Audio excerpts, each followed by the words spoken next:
Thank you, very much so. Thank the Channel 12 for doing this debate. We've had, I don't know how many times I've been here. I've been here quite a few times when we've done it, but we congratulate your organization for doing this. But to tell you a little bit about myself, I happen to be 82 years old, and I've been a senator now for 37 going on 38 years. And before that, I was 8 years as a councilman in the town of Iceland. That made me an elected official for 45 years, which is a long spell. The other night, what's his name, Ed Romaine, introduced me as having 50 years of service. He went back to 1959 when I was appointed by the Iceland Planning Board. And at that time, and that made me 100 years old, technically, but I'm not. I'm only 82. And I look forward to getting another term in the Senate, and which I have done for all these years. And so thank you very much. You know, I'm 82 years old, and I don't deny it. I say people don't believe I'm 82 years old. They say I don't look like that.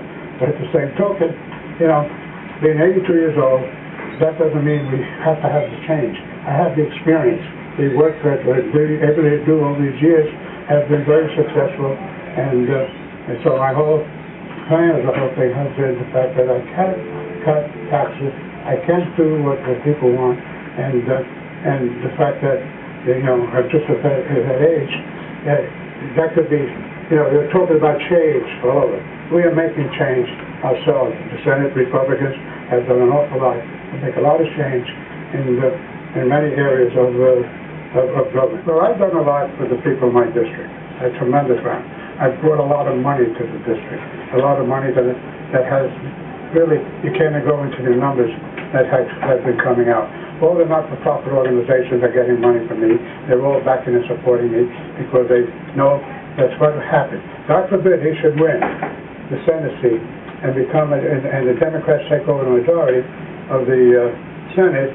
You got to run into a situation where he'll be the junior member of the Democrats, and then the guys who've been there years and years or further haven't been getting any of the funding that's necessary.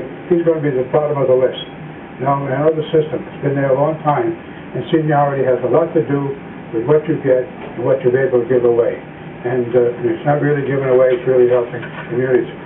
And these are things that are still on the books, ready to be moved. And something else with it is that, you know, yeah, we're there. I've been doing my job. I enjoy my job. And people really have never criticized me for it. They've always been thankful for what I've done. I hear it every day, no matter when, no matter what day it might be. Well, I don't know if we differ in illegal immigration. One of the things that illegal immigration has caused is a problem that, okay, people have been coming into this country. My parents were immigrants. But legal immigration, unfortunately what happens in this day and age, it seems that everyone, that the general public who speaks Hispanic, they're considered as illegal, as legal immigrants. They are legal immigrants, as long as they want to continue and become citizens of the United States. And a lot of them have. We have a lot of good Hispanic citizens. But the whole thing with that is the illegal ones who come in, who break the law, who do things that are not right, driving cars without license, leading cases, going to jail, they should be deported back to the country they come from. But those who are here legally, I've helped a few of them become citizens of the United States. And it was a great situation helping these people do that. But the fact that it still shows that people, you know, you just think because you're Hispanic, you're here illegally. It doesn't work that way. Trunzo, well, I'm creative here tomorrow. When I was chairman of the Transportation Committee, started the whole process. I had a study made, and when all the business and industry indicated that they would like to see rail versus the trucks being on the road. So basically, it's a matter of cutting trucks off the road. And I also proposed a parallel line, which parallel to South Parkway to come down. But things have changed over the past 10 years. Governor Pataki just let us stay there for too long before it had happened. But No. All right. Okay. Maybe we'll get it in closing statement. I'll continue with this Please. intermodal, which was it was a good program, and in fact, one of the only times Newsday really endorsed me was coming up with this proposal.